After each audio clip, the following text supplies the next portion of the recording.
जय हिंद दोस्तों। आपका हमारे चैनल पे स्वागत है। आज हम जो सिलेबस की बात करते हैं, जिसमें हम आपको ज्योग्राफी का सिलेबस बताएंगे यूपीएससी के लिए, जिसमें आपको प्रीलिम्स मेंस इसमें ये पूरा सिलेबस इसमें हम डिस्कस करेंगे। हम इसमें आपको बताएंगे कि आपको क्या पढ़ना है और क्या आप छोड़ सकते हैं। मतलब वैसे तो पढ़ना बहुत कुछ रहता है यूपीएससी के सिलेबस में, पर अगर आप स्पेसिफिक चीजें पढ़ के जाते हैं तब भी आपका कई हद तक काम चल जाता है। तो देखते हैं कि आप क्या-क्या चीजें पढ़ सकते हैं और क्या-क्या चीजें आप छोड़ सकते हैं। चलिए, तो स्टार्टिंग करते हैं सिलेबस के साथ में। तो स्टार्ट करते हैं सिलेबस से। तो सबसे पहले आपको प्रीलिम्स का सिलेबस बताते हैं। इसमें सिलेबस तो बहुत छोटा है, जो कि आपको Indian and the world geography, जिसमें आपको physical, social, economic geography of India and the world, केवल इतना आपको पता होना चाहिए। तो सिलेबस इतना है, इसका मतलब ये नहीं कि आपको केवल इतना सा ही सिलेबस रहेगा। आपको इसके साथ में आपको करंट भी पढ़ना रहेगा। ठीक है। तो करंट के लिए आप या तो किसी का वीडियो देख सकते हैं या फिर आप न्यूज़पेपर के साथ में रह सकते हैं। इन दोनों से आपका काम चल जाएगा। साथ में आपको कुरुक्षेत्र भी देखना पड़ेगा। ठीक है। कुरुक्षेत्र के साथ में आपको योजना भी देखना पड़ेगा।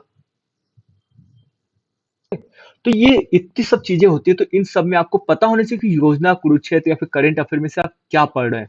तो उसके लिए आपको जो प्रीलिम्स का सिलेबस है, जो ऐसा आपको दिख रहा है, इसका आपको ब्रीफ पता होना चाहिए कि मतलब इसके इस छोटे से पार्ट के अंदर कितना गहरा घुसा हुआ है ये सिलेबस। ठीक है। तो हम आपको सिलेबस बताते हैं और साथ में हम बताएंगे कि आप जब एनसीईआरटी पढ़ रहे हो तो एनसीईआरटी में आपको क्या क्या पढ़ना है और आप क्या क्या छोड़ सकते हैं। मतलब वैसे तो एनसीईआरटी लगभग पूरी पढ़ने का ही बोला जाता है, पर आप कुछ पार्ट छोड़ भी सकते हैं क्योंकि वो रिपीटेशन पे आ जाता है, तो आप छोड़ सकते हैं आराम से। चलिए, तो देखते हैं। तो सबसे पहले आप इंडियन ज्योग्राफी की बात करते हैं, तो यहाँ से आपको बेसिक ऑफ इंडिया पता होना चाहिए। मतलब आपको पता होना चाहिए कि इंडिया की लोकेशन क्या है, लैटिट्यूड एंड लॉन्गिट्यूड क्या है, इंडिया का टाइम जोन क्या है। आपको उसके पास की पूरी कंट्रीज का पता होना चाहिए। ठीक है। आपको उसके स्टेट्स का पता होना चाहिए, उनकी पोजिशंस का पता होना चाहिए। फिर स्टेट और उसके साथ में जो इंटरनेशनल बाउंड्रीज लगी हुई है उसका पता होना चाहिए आपको।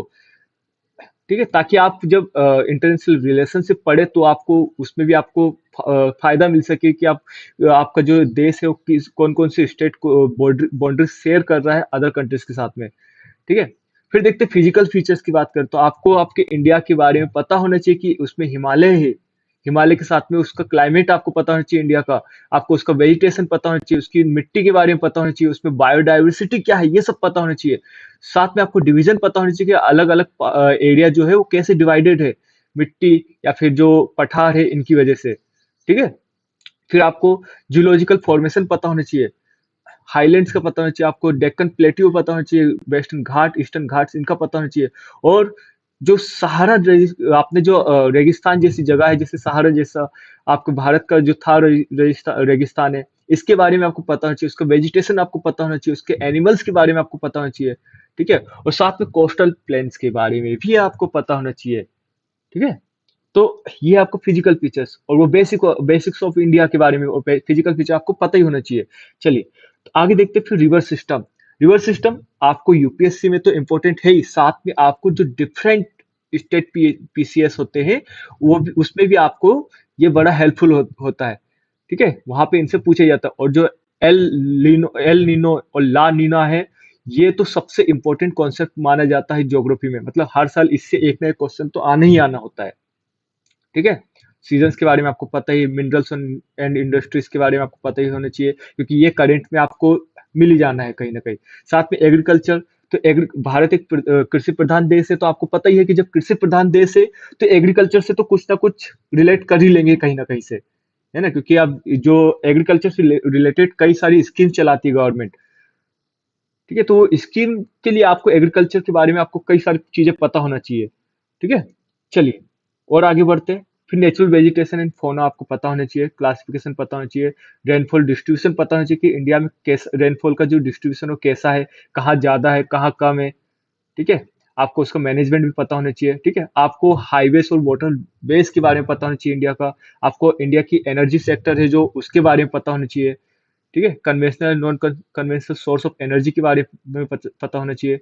साथ में आपको ह्यूमन ज्योग्राफी का भी पता होना चाहिए, जिसमें कि रिसेंट पॉपुलेशन क्या चल रही है, डेमोग्राफी और रिसेंट सेंसस के हिसाब से क्या चल रहा है। ठीक है। अब देखते हैं आपको वर्ल्ड ज्योग्राफी, जिसमें आपको मेजर नेचुरल रीजन्स के जो मेजर है उसके बारे में केवल पता हो तब भी आपका काम चल जाएगा। ठीक है। फिर regional geography of South Asia के बारे में पता कर लो, regional geography of developed countries के बारे में पता कर लो, क्योंकि जो अनडेवलप्ड कंट्रीज है वो केवल उनके बारे में पता करना कब बेनिफिशियल होगा, तब वो न्यूज में चल रही हो, ठीक है। अगर न्यूज में है इसका मतलब कि उनसे क्वेश्चन आ सकता है, अदरवाइज छोड़ सकते हो आप उनको, ठीक है। चलिए तो आगे देखते हैं। तो फिजिकल ज्योग्राफी की बात करते हैं, इसमें आपको ओरिजिन जो जियोमॉर्फोलॉजी होता है उसमें आपको मतलब जो अर्थ है उसके बारे में पूरा पता होना चाहिए। जो origin of earth, interior of earth, types of characteristics of rocks, folding and faulting, ये सब आपको पता होना चाहिए। फिर क्लाइमेटोलॉजी, ये आपको पता होना चाहिए। तो ये ब्रीफ इस मैंने मतलब अंदर का पूरा आपको यहाँ पे दिखा रहा हूँ जो सिलेबस का है। तो आप इससे रिलेट करके ही अगर आप पढ़ते हैं तो आपको बड़ा फायदा होगा, ठीक है। ओशिनोग्राफी, अब ये न्यूज में ये चीजें आती रहती है। ये बायोग्राफी है जिसमें जो इकोसिस्टम के और फूड चेन है इनके बारे में आपको पढ़ा होना चाहिए। फिर आपको अगर ओशिनोग्राफी है तो उसमें जैसे ओशनोग्राफी है तो इसमें आपको ओशन डिपॉजिट, ओशन करंट, इनके बारे में आपको पता ही रहता है। अब जब आपको इनके बारे में पता रहता है, ओशन डिपॉजिट, ओशन करंट के बारे में, तो एल नीनो और ला नीना, ये कॉन्सेप्ट आपको सबसे ज्यादा इंपॉर्टेंट होता है। तो ये आप आसानी से फिर इसको समझ सकते हैं अगर आपको ये ऊपर के दो ocean deposit and ocean current के बारे में अगर आपको पता है तो, ठीक है। चलिए आगे देखते हैं। और फिर ह्यूमन ज्योग्राफी में आपको मेन एनवायरनमेंट के बारे में पता होना चाहिए, उसका रिलेशन पता होना चाहिए कि जो एनवायरनमेंट के साथ में रिलेशन कैसा है। फिर पॉपुलेशन, ट्राइब्स, माइग्रेशन, ठीक है, सेटलमेंट आपको पता होना चाहिए। चलिए अब यहाँ तक तो ये प्रीलिम्स का सिलेबस अपना खत्म हुआ है ना। अब आपको पता होना चाहिए कि आपको पढ़ना क्या क्या है एनसीईआरटी में से, या फिर बुक्स पर जो पढ़ रहे हो तो कौन सी बुक्स पढ़ना चाहिए आपको, ठीक है। चलिए तो सबसे पहले आप क्लास 6 से ही चालू करते हैं, 6 की एनसीईआरटी से। तो इसमें आपको जो फर्स्ट सेकंड थर्ड जो चैप्टर है, जो फर्स्ट सेकंड थर्ड जो है, सौरमंडल और पृथ्वी, ग्लोब्स, ये पढ़ना सबसे ज्यादा इंपॉर्टेंट हो जाता है। और साथ में फिफ्थ वाला जो है, ठीक है, पृथ्वी के प्रमुख परिमंडल, मतलब जो पृथ्वी की जितने भी सौरमंडल ये सब है, उन सॉरी पृथ्वी के जो सौरमंडल है इनके बारे में आपको पता होना चाहिए। और परत है, डिफरेंट लेयर्स होती है, उनके बारे में आपको पता होना चाहिए। तो यहाँ से आप क्या देख सकते हैं कि आपको फर्स्ट, सेकंड, थर्ड, अगर आप फिफ्थ वाला देख रहे हो तो इसको अगर आप ओनली पढ़ के जाते हो तब आपका काम चल जाएगा, ठीक है। बाकी सब आप छोड़ सकते हैं आराम से इसमें, ठीक है। ये 4 चैप्टर आपको पढ़ना इंपॉर्टेंट है, इनको आप बार बार रिवाइज भी कर सकते हैं, ठीक है। आप देखते सेवन, ये देखिए यहाँ पे मैंने लिख भी रखा है कि चैप्टर 1, 2, 3 एंड 5 इंपॉर्टेंट है, ठीक है। Globe, latitude and longitude, motion of earth, major domains of earth, ये इंग्लिश में लिख रखा है मैंने, ठीक है। चलिए आगे देखते हैं सेवेंथ क्लास का। तो जब सेवेंथ क्लास की बात करते हैं इसमें आपको चैप्टर 2, 3, 6 एंड 8 आपको होना बहुत जरूरी है, ठीक है, क्योंकि आप इसमें एनवायरनमेंट प्लस इकोलॉजी के कॉन्सेप्ट आपको आसानी से समझ में आएंगे, ठीक है। तो इसमें कौन सा आपके पास में चैप्टर 2 है, ठीक है, 3 है, 6 है और 8 है। ये 4 चैप्टर आपको इसका पढ़ा होना चाहिए, ठीक है। बाकी बाकी चैप्टर आप इसलिए ना छोड़ भी सकते हैं क्योंकि ये बाद में रिपीटेशन में आ जाएगा, है ना। तो बाकियों को आप छोड़ सकते हैं अभी। बाकी ये 4 चैप्टर आपको बार बार इसमें से रिवाइज कर सकते हैं, मतलब। चलिए ये था आपका 2, 3, 6, 8 जो कि आपको इकोलॉजी और इन्वायरमेंट का कॉन्सेप्ट देगा, ठीक है। फिर एट्थ क्लास में आप बात करते हैं तो एट्थ क्लास में आपको फर्स्ट, सेकंड एंड थर्ड, क्या है, फर्स्ट, सेकंड एंड थर्ड, ये 3 चैप्टर आपको पता होने चाहिए, क्योंकि ये आपको जो करंट होगा, जो करंट अफेयर्स होगा उससे रिलेट करने में आपको बड़ा हेल्पफुल होगा, क्योंकि इसमें एग्जाम्पल होंगे। तो आप एग्जाम्पल्स को बिल्कुल बेस आपका इससे क्रिएट हो जाएगा, है ना। चलिए अब देखते हैं आप नाइन्थ क्लास का। तो नाइन्थ क्लास का है कि आप नाइन्थ क्लास को स्किप कर सकते हैं। सीधी सी बात है कि आप पूरी नाइन्थ क्लास की ज्योग्राफी को आप स्किप कर सकते हैं, क्योंकि आप देखिए जो नाइन्थ क्लास का सिलेबस है और जो इलेवेंथ क्लास का सिलेबस है ना, ये लगभग ऑलमोस्ट है ना। इंडिया और साइज एंड लोकेशन है तो इंडियन इलेवेंथ क्लास में भी इंडिया लोकेशन है, तो जो कि बड़ा अच्छा आपको डीप में पता चलेगा, ठीक है। फिजिकल फीचर ऑफ इंडिया, तो आपको ये जो फिजियोग्राफी है इसमें पता चल जाएगा पूरा। Drainage system, climate, natural vegetation and wild life और पॉपुलेशन, ये सब नाइन्थ क्लास का सिलेबस है। तो ये आपको पूरा आराम से मिल रहा है इलेवेंथ क्लास के सिलेबस में, ठीक है।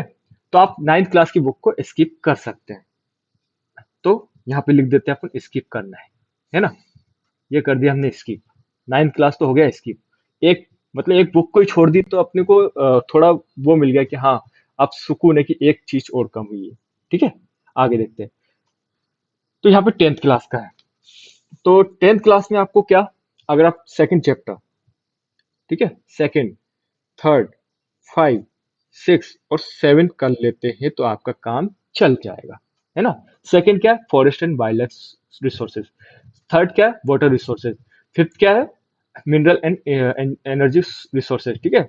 सिक्स क्या है, मैन्युफैक्चरिंग इंडस्ट्री। सेवन क्या है, life lines of national economy, ठीक है। तो यहाँ से आपका काम चल जाएगा इन 5 चैप्टर से, क्योंकि आपको यहाँ पे करंट, ज्योग्राफी प्लस एनवायरनमेंट को आप, मतलब जियोलॉजी प्लस एनवायरनमेंट को आप रिलेट कर पाओगे, ठीक है।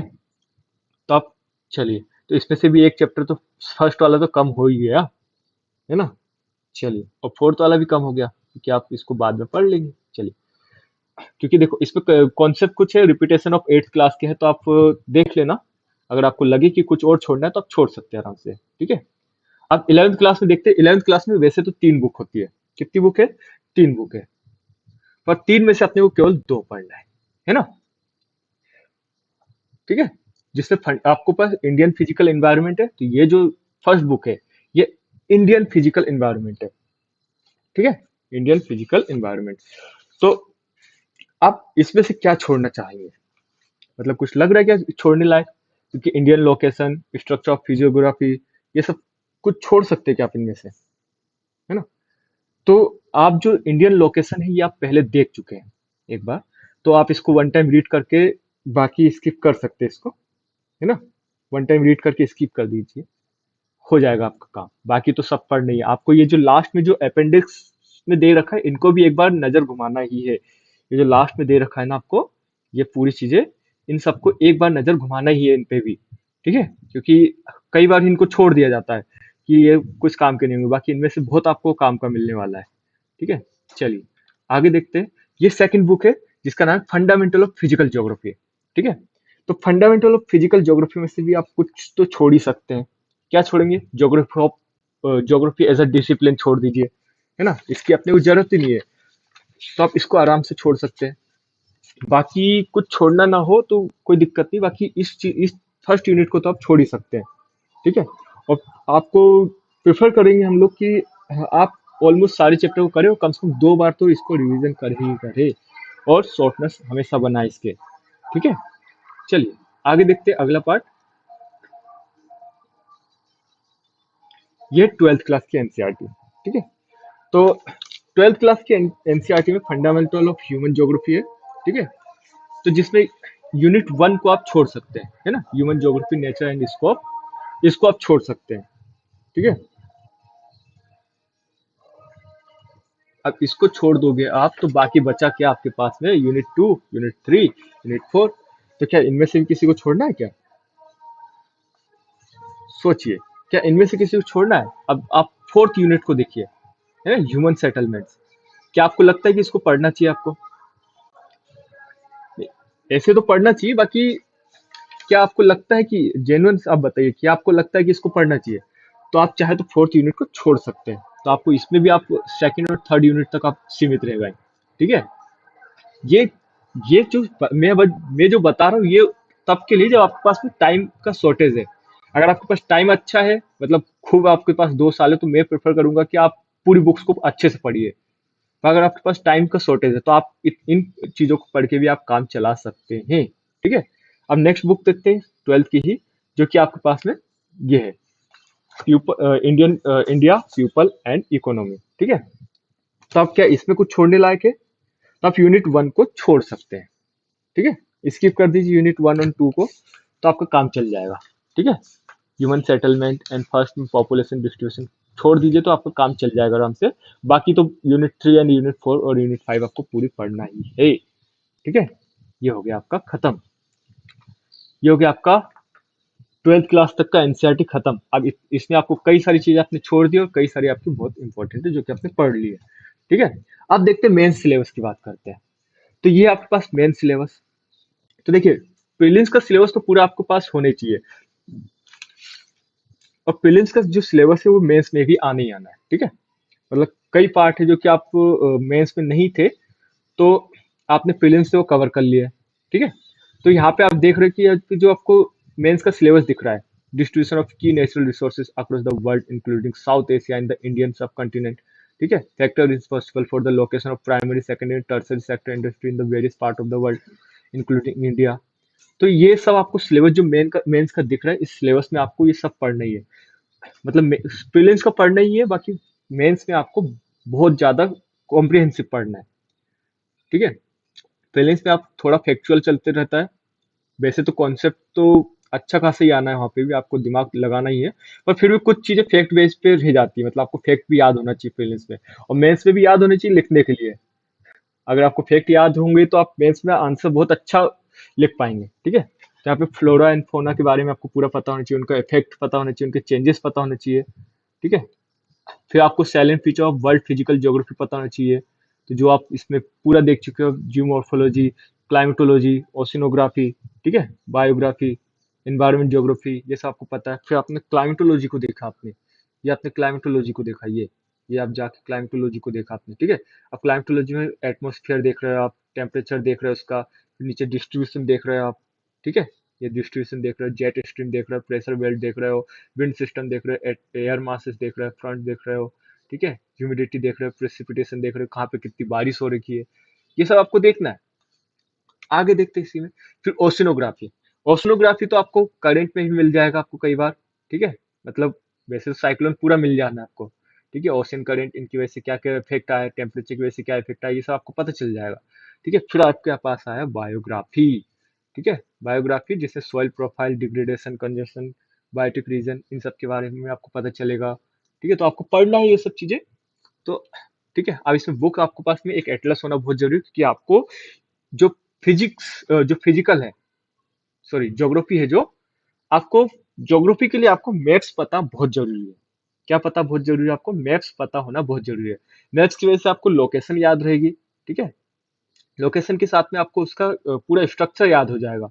स्ट्रक्चर याद हो जाएगा, और मैप के जरिए याद करना बड़ा आसान होता है ना। बोलते हैं कि आपको आपको माइंड में पता हो तो आपको बहुत चीजें पता हो जाती है, बहुत ज्यादा याद रहता है। तो इसमें ही आपको अगर मैप याद है तो आप ज्योग्राफी में कई चीजें आसानी से याद कर सकते हैं। ज्योग्राफी में अगर मैप याद है तो आप मैप के जरिए आपको कई सवाल तो कई ऐसे ही सॉल्व हो जाते हैं, मतलब।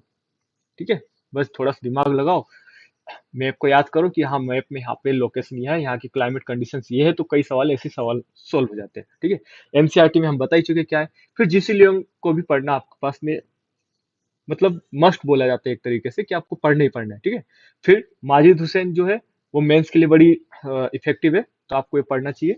ठीक है दोस्तों, और आगे चल के हम मतलब जो एनसीईआरटी होगा तो उसका बेसिक लेके आएंगे कि इनमें क्या क्या चीजें पढ़ रहे हैं, और अगर आपको पूरे एनसीईआरटी ना भी पढ़ो, तब भी आप हम जो वीडियो लेक्चर बनाएंगे तो उसको अगर आप एक बार देख लेते हैं, ठीक है, तो आपका काम चल जाएगा। क्योंकि हमको की पॉइंट्स और जो की चीजें हैं, है ना, केवल उनको ही हम उसमें बताएंगे, बाकी चीजें छोड़ने लायक रहेगी उनको हम छोड़ते जाएंगे। ठीक है, तो आपको जो जो लास्ट टाइम रहेगा जो आपका, जैसे हमारे चैनल का भी मोटो है कि साथ बिल्कुल अंत तक, तो जो लास्ट में आप जब पढ़ोगे, है ना, तो आपको ये बड़ी बेनिफिशियल होगा उस टाइम पे। ठीक है दोस्तों, तो फिर मिलते हैं अगले सेशन में।